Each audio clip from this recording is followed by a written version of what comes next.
الرجيم من يشفع شفاعة حسنة يكن له نصيب منها صدق الله العظيم বাংলাদেশ জামাত ইসলামী 21 নম্বর word শহর শাখা কুষ্টিয়া জেলার আজকের এই সদীয় কর্মী সমাবেশের সম্মানিত সভাপতি এই ওয়ার্ডের বাংলাদেশ জামাত ইসলামের আমির জনাব আমিরুল ইসলাম বাবলু,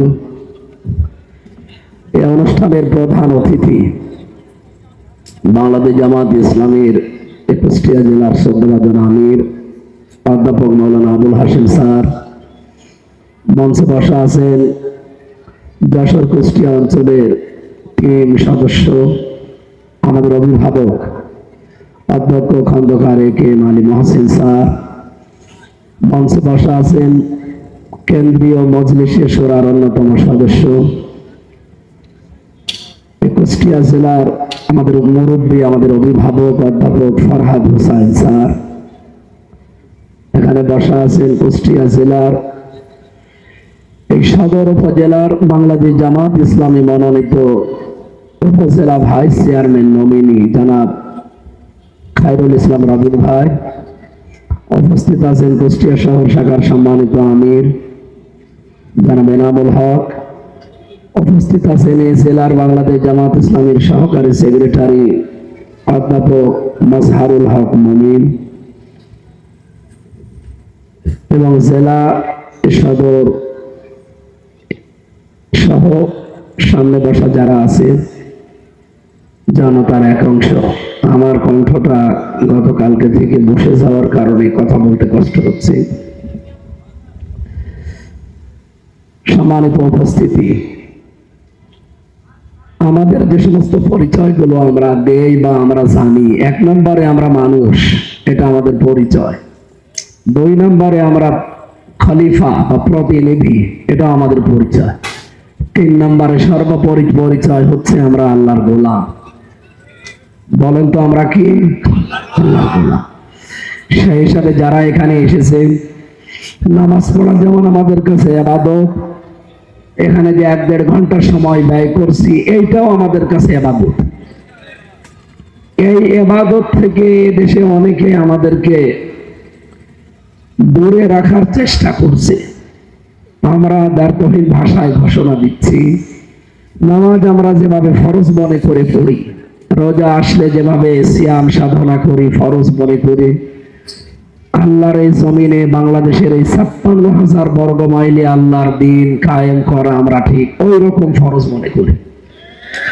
সুতরাং নামাজ থেকে আমাদের কেউ যদি বাধা দিয়ে রাখতে না পারে, রোজা থেকে যদি বাধা দিয়ে রাখতে না পারে, আল্লাহর জমিনে আল্লাহর বিধান কায়েমে এই আন্দোলন থেকে কেউ আমাদের বাধা দিয়ে রাখতে পারবে না ইনশাআল্লাহ।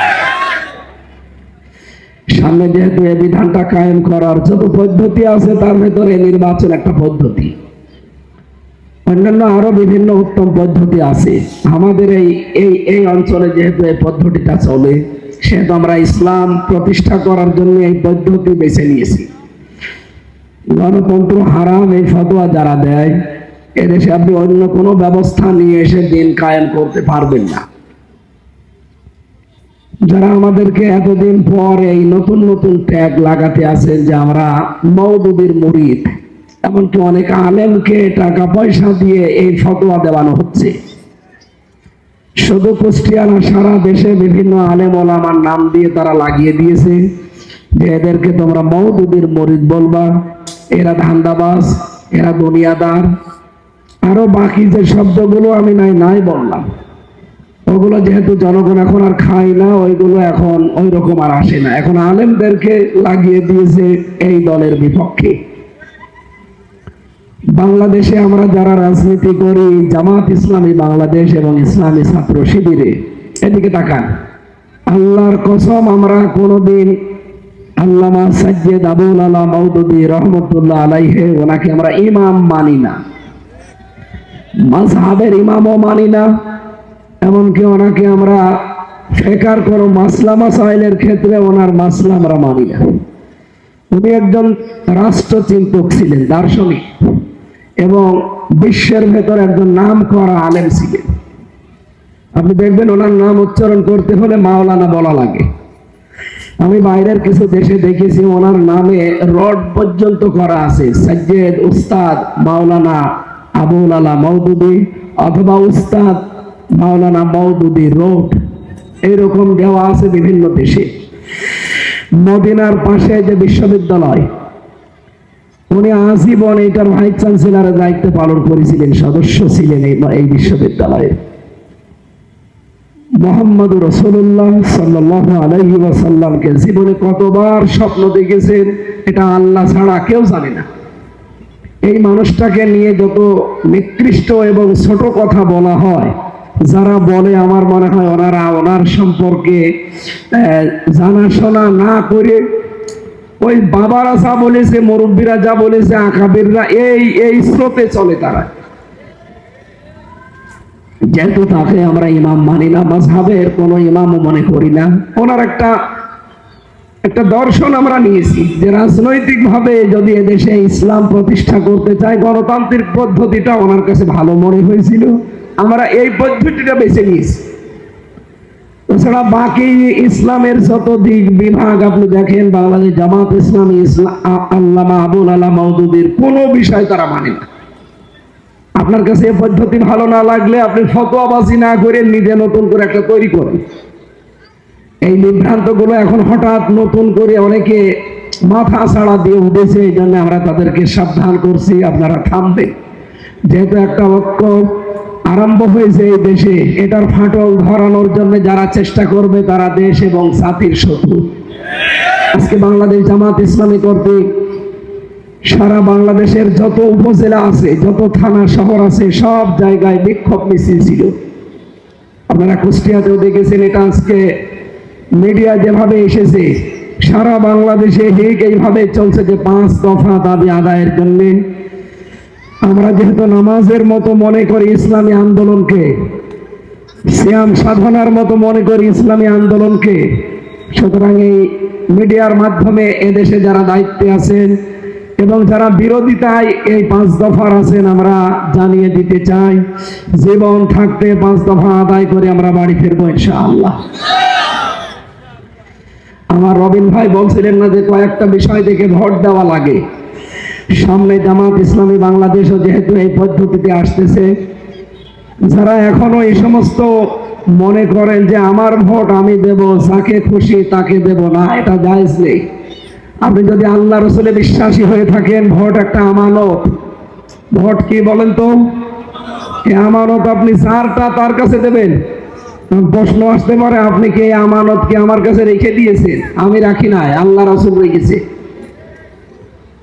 আপনারা এই লাহিনী মসজিদের ইমাম নেওয়ার জন্য যতগুলো বিষয় খেয়াল করেন, একটা মেম্বার, চেয়ারম্যান, উপজেলা চেয়ারম্যান, মেয়র, এমপি নেওয়ার জন্য যদি এই সমস্ত চিন্তা করতাম আমরা, এই দেশটা আমার মনে হয় মিনি জান্নাত হয়ে যেত। একটা ইমাম নিতে হলে মাথা থেকে পা পর্যন্ত, বাড়ির খোঁজ খবর পর্যন্ত নেওয়ার আগে, অথচ তার কাছে বছরের পর বছর শুধুমাত্র কিছু মানুষ তার পেছনে নামাজ পড়ে, এই তাছাড়া তার কোনো নেতৃত্ব কর্তৃত্ব চলে না। এমনকি তার কোনো কথাবার্তারাও অনেক মানুষ মানতে বাধ্য না। তার কাছে কোনো বাজেট ও রাষ্ট্রের পক্ষ থেকে আসে না। কিন্তু বাস্তবতা আপনি খেয়াল করেন, একজন এমপি, একজন মেয়র, একজন উপজেলা চেয়ারম্যান, এর কাছে যা আসে আপনি হিসাব করতে পারবেন? আপনাকে ক্যালকুলেটর নিয়ে যদি বসিয়ে দেওয়া যায়, ক্যালকুলেটর নষ্ট হয়ে যাবে। এত কোটি কোটি টাকা যার হাতে আসবে, সেই লোকটা ইমাম সাহেবের চাইতে 100 গুণ চরিত্রবান হওয়া লাগবে না? এরকম চরিত্রবান মানুষের 54 বছরে আমরা পেয়েছি 2 জন পেয়েছিলাম। 18 জন পেয়েছিলাম, তার ভেতরে 2 জন ছিল অন্যতম, শহীদ আল্লামা মতিউর রহমান নিজামী রহমতুল্লাহ আলাইহি, শহীদ আলী হাসান মুজাহিদ রহমতুল্লাহ আলাইহি। এনারা ইউনিয়ন পরিষদের মেম্বার ছিলেন না, এনারা ইউনিয়নের চেয়ারম্যান ছিলেন না, এনারা উপজেলা ভাইস চেয়ারম্যান ছিলেন না, মেয়র ছিলেন না, এমপি এবং মন্ত্রী ছিলেন। আপনি ভাবতে পারেন, একজন মন্ত্রী 5 বছর চালিয়েছে মন্ত্রণালয়, 1 টাকা না 4 আনা দুর্নীতি পাওয়া যায়নি। এর চাইতেও যারা বলে না আরো ভালো মানুষ লাগবে বাংলাদেশে, জামাত ইসলামী আমার মনে হয় আর হবে না, আপনাদের ফেরেশতা জিবরাইল নিয়ে আসলাম। সুতরাং আমার তুলনায়, জামাত ইসলামের তুলনায় যদি অন্য কাউকে সৎ এবং যোগ্য বলে আপনি দেখতে পান, আমরা কোনোদিন বলি না যে আমারে দেওয়াই লাগবে। আপনার আমানত আপনি তাকে দেবেন যে তার যোগ্য। সূরা নিসার 85 নম্বর আয়াতে আল্লাহর ঘোষণা ছিল, মাই ইয়াশফা শাফাআতান হাসানাতান ইয়াকুল লাহু নাসীবুম মিনহা। কেউ যদি ভালো কাজে সুপারিশ করে, ও ভালো কাজ করে যা পাবে আপনি সুপারিশ করে তাই পাবেন। আজ 5 দফা আদায়ের জন্য এই যে সারা দেশে আপনি চিন্তা করতে পারেন 630টা থানায় সারা বাংলাদেশে আজকে এই জমার দিন, পবিত্র এই দিনে জমার নামাজের আগে সারা দেশে একটা উত্তাল তরঙ্গ জামাত ইসলামী বাংলাদেশ এটা তৈরি করে ফেলেছে। একটাই মাত্র কারণ, এই কিছুদিন আমরা অলরেডি বুঝে ফেলেছি হাসিনা মার্কা কিছু সিলেকশন হওয়ার সম্ভাবনা সামনে দেখা যাচ্ছে। ডক্টর মোহাম্মদ ইউনূসকে অনেকে ম্যানেজ করে এখন আর সামনে নির্বাচন না, ইলেকশন না, ওনারা অনেকে এই হাসিনা মার্কা সিলেকশন করার জন্য গোপনে সব কিছু তৈরি করে ফেলেছে। কিন্তু এই 2 দিনে গণেশ উল্টিয়ে গেছে। যারা এতদিন আশায় ছিল তারা বলতো যে ফেব্রুয়ারি না, ডিসেম্বর না, নভেম্বর না, এপ্রিলেই দিয়ে, কি বলে অক্টোবরেই দিয়ে দেন। তারা গতকালকের পর থেকে নির্বাচন কিন্তু এখন আর চাচ্ছে না, কারণ তাদের সে গণেশ অলরেডি নিউ ইয়র্কে যে উল্টিয়ে গেছে। আমরা তো খোঁজ খবর রাখছি। সুতরাং ওই সমস্ত চিন্তা ভাবনা বাদ দেন। চীন, আমেরিকা এবং দাদারা আমাদেরকে দেশের ক্ষমতায় বসানোর কোনো ক্ষমতা রাখে না। আমরা বিশ্বাস করি এদেশের 18 কোটি জনগণ, এদেশের মানুষকে যদি ক্ষমতায় বসাতে পারে একমাত্র আল্লাহ, এবং সে মাধ্যমটা জনগণ। ক্ষমতার উৎস কে বলেন তো? মাধ্যম কারা? জনগণ। সুতরাং এদেশের জনগণ যাকে চাবে, আল্লাহর রহমত যাদের উপরে হবে তারাই আগামীতে বসবে ইনশাআল্লাহ। আগামীতে আর এদেশে সিলেকশন হবে না। নির্বাচনে যে মানুষগুলো মনে করেন না হাসিনা মার্কা, আবার এই চিন্তা ভাবনা দাদারা একটু টাচ দিয়েছে, কোন দাদা কোন চাঁদা চামড়া দিয়ে এই দেশ আর চলবে না। এই দেশ চলবে 18 কোটি মানুষের সিদ্ধান্ত অনুযায়ী ইনশাআল্লাহ। সুতরাং ওই সমস্ত ধান্দাবাজি বাদ দেন। যারা এখনো নিয়ত করেছিলেন যে ইউনূসকে আমরা প্রায় ঠিক করে ফেলেছি, আপনি টের পাচ্ছেন কি হয়েছে গতকাল থেকে? নিউ ইয়র্কে উনি সারা বিশ্বের মোড়ল যারা, সব মোড়লদেরকে এক জায়গায় তাদের সাথে মিটিং অলরেডি আরম্ভ করে দিয়েছে, প্রতিদিন 15-20টা করে। উনি জানাতে চাচ্ছে বিশ্বের মানুষেরা এবার আসেন বাংলাদেশে, এই দেশে আগামীতে যেন কোনো সিলেকশন না হয়, নির্ভেজাল ইলেকশন হওয়া লাগবে। এই জন্য সব ধান্দা বাদ দিয়ে আসেন, আমরা মাঠে ময়দানে। যেভাবে জামাত ইসলামী প্রার্থী অলরেডি ঘোষণা দিয়ে দিয়েছে, অনেকে বলে এরা নির্বাচন চাই না। নির্বাচন না চাইলে ঘোষণা দিল কেন? এদেশে 73টা দল এখনো আছে, 49টা দল নিবন্ধিত, একটা দলও কোনো প্রার্থী ঘোষণা দেয়নি। দেখেন ঘোষণা দিয়ে আমাদের জামাত ইসলামী বাংলাদেশে ফরহাদ স্যারকে বাদ দিয়ে, আমির হামজাকে, আমারে বাদ দিয়ে, রবিনকে না, আমারে বাদ দিয়ে কাউকে দেখ, কোনো অসুবিধা নেই। আমরা এইটার জন্য রাজনীতিতে আসি না। দিন কায়েম যার দ্বারা সহজ হবে, সহজলভ্য হবে, যার দ্বারা প্রমাণ হবে, আল্লাহ রাব্বুল আলামিন তাকে এই জামাতের মাধ্যমে সামনে নিয়ে আসবেন। কিন্তু অন্যান্য দলের আপনি দেখেন, পিয়ার পদ্ধতি ফরহাদ স্যার বলছিলেন না, কেন চাচ্ছে? আপনি নমিনেশন বাণিজ্য করবেন, উনি এমপি পদপ্রার্থী ছিলেন, এখানে 1 টাকা ওনার খরচ ছিল না, আমাকে বানিয়েছে, আমারও 4 আনা কোনো খরচ নেই। আপনি এদেশে ঘোষণা দিয়ে দেখেন অন্য দলের, ওরা এই নমিনেশন নিয়ে আসতে অন্তত 100 কোটি টাকা খরচ করে। এই বাণিজ্য বন্ধ হওয়ার জন্য পিয়ারের বিকল্প কোনো পদ্ধতি এখন বাংলাদেশে নেই। 91টা দেশে এটা চলছে, এদেশে চলবে না মানে? এ দাবি আদায় করে আমরা আগামীতে বাড়ি যাবো ইনশাআল্লাহ। এখন আমাদের অঞ্চল টিম সদস্য যিনি আছেন এবং জেলা আমির যে পথের ভেতরে নামতেছে, আমরা ওনাদের কাছে কিছু কথা শুনবো। আমার কণ্ঠের কারণে আমি আর কথা বলতে পারছি না। আসসালামু আলাইকুম।